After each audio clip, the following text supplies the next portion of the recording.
आज की कहानी है भेड़िया और चरवाहा। बहुत समय पहले की बात है। एक गांव में एक चरवाहा रहा करता था। उसके पास कई सारे भेड़ थी जिन्हें चराने वह पास के जंगल में जाया करता था।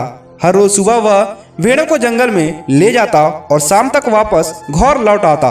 पूरा दिन भेड़ घास चरते और चरवाहा बैठ बैठ कर उबता रहता। इस वजह से वह हर रोज खुद का मनोरंजन करने के लिए नए नए तरीके ढूंढता रहता था। एक दिन उसे एक नई शरारती सूझी। उसने सोचा कि क्यों ना इस बार मनोरंजन गांव वालों के साथ किया जाए। यही सोचकर उसने जोर जोर से चिल्लाना शुरू कर दिया, बचाओ बचाओ, भेड़िया आया, भेड़िया आया। उसकी आवाज सुनकर गांव वाले लाठी और डंडे लेकर दौड़ते हुए उसकी मदद करने आए। जैसे ही गांव वाले वहां पहुंचे, उन्होंने देखा कि वहां कोई भेड़िया नहीं आया है और चरवाहा पेट पकड़कर हंस रहा था। हा हा हा, बड़ा मजा आया, मैं तो मजाक कर रहा था, कैसे दौड़ते दौड़ते आए ये सब। उसकी ये बातें सुनकर गांव वालों का चेहरा गुस्से से लाल पीला होने लगा। एक आदमी ने कहा कि हम सब अपना काम छोड़कर तुम्हें बचाने आए हैं और तुम हंस रहे हो, ऐसा क्यों? और सभी लोग वापस अपने घर लौट गए। कुछ दिन बीतने के बाद गांव वालों ने फिर से चरवाहे की आवाज सुनी, बचाओ बचाओ, भेड़िया आया, भेड़िया आया। यह सुनते ही वह फिर से चरवाहे की मदद करने के लिए दौड़ पड़े।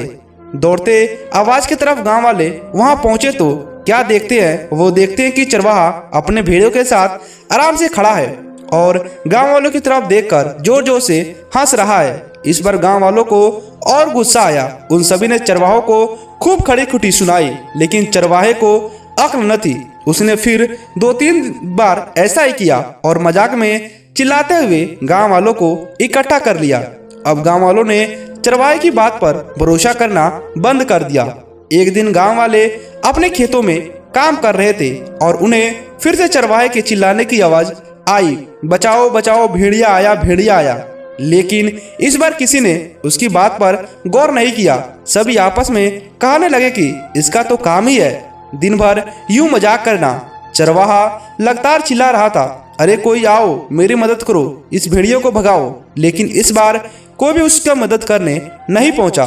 चरवाहा चिल्लाता रहा, लेकिन गांव वाले नहीं आए और भेड़िया एक एक कर उसकी सारे भेड़ों को खा गया। यह सब देखकर चरवाहा रोने लगा। जब बहुत रात कर चरवाहा घर लौटा तो गांव वाले उसे ढूंढते हुए जंगल पहुंचे। वहां पहुंचकर उन्हें देखा कि चरवाहा पेड़ पर बैठा रो रहा था।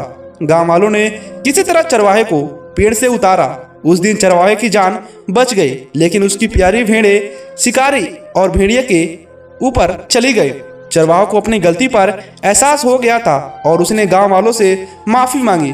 चरवाहा बोला, मुझे माफ कर दो भाइयों, मैंने झूठ बोलकर बहुत बड़ी गलती की, मुझे ऐसा नहीं करना चाहिए। दोस्तों, इस कहानी से हमें ये सीख मिलती है कि कभी भी झूठ नहीं बोलना चाहिए। झूठ बोलना बहुत बुरी बात है। झूठ बोलने की वजह से हम लोगों का विश्वास खोने लगते हैं और समय आने पर कोई भी हमारी मदद नहीं करता है। दोस्तों, दूसरी हमारी कहानी है भूखी चिड़िया। सालों पहले एक घंटा घर में टिंकू चिड़िया अपने माता पिता और 5 भाइयों के साथ रहती थी। टिंकू चिड़िया छोटी सी थी, उसके पंख मुलायम थे। उसकी माँ ने उसे घंटा घर की ताल पर चहकाना सिखाया था। घंटा घर के पास ही एक घर था जिसमें पक्षियों से प्यार करने वाली एक महिला रहती थी। वह टिंकू चिड़िया और उसके परिवार को रोज रोटी का टुकड़ा डालती थी। एक दिन वह बीमार पड़ गई और उसकी मौत हो गई। टिंकू चिड़िया और उसका पूरा परिवार उस औरत के खाने पर निर्भर था। अब उनके पास खाने के लिए कुछ भी नहीं था और न ही वो अपने लिए खाना जुटाने के लिए कुछ कर सकते थे।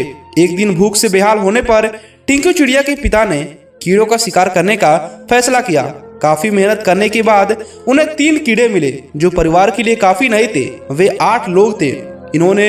उन्होंने टिंकू और उसके 2 छोटे भाइयों को खिलाने के लिए कीड़े साइड में रख दिए। इधर खाने की तलाश में भटक रहे टिंकू, उसके भाई और उसकी माँ ने एक खिड़की पे चोंच मारी ताकि कुछ मिल जाए, लेकिन कुछ नहीं मिला। उल्टा घर के मालिक ने उन पर राख फेंक दी जिससे तीनों भूरे रंग के हो गए। उधर काफी तलाश करने के बाद टिंकू के पिता को एक ऐसी जगह मिली जहाँ काफी संख्या में कीड़े थे। उनके कई दिनों के खाने का इंतजाम हो चुका था। वह जब खुशी खुशी घर पहुंचा तो वहाँ कोई नहीं मिला। वह परेशान हो गया।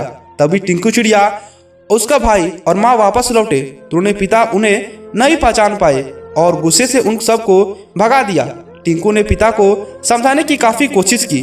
उसने बार बार बताया कि किसी ने उनके ऊपर रंग फेंका है, लेकिन टिंकू के हाथ असफलता ही रही। उसकी माँ और भाई भी निराश हो गए, लेकिन टिंकू ने हार नहीं मानी। वह उन्हें लेकर तालाब के पास गई और नहलाकर उनकी राख हटा दी। तीनों अब अपने पुराने रूप में आ गए थे। अब टिंकू के पिता ने उन्हें पहचान लिया और माफी मांगी। अब सब मिलकर खुशी खुशी एक साथ रहने लगे। उनके पास खाने की कोई कमी नहीं थी। दोस्तों, इस कहानी से हमें ये सीख मिलती है कि कभी कभी किसी पर पूरी तरह से निर्भर नहीं रहना चाहिए। इंसान को खुद मेहनत कर अपने चीजों को जुटाना चाहिए। आपको ये कहानी कैसी लगी हमें नीचे कमेंट कर बताइएगा।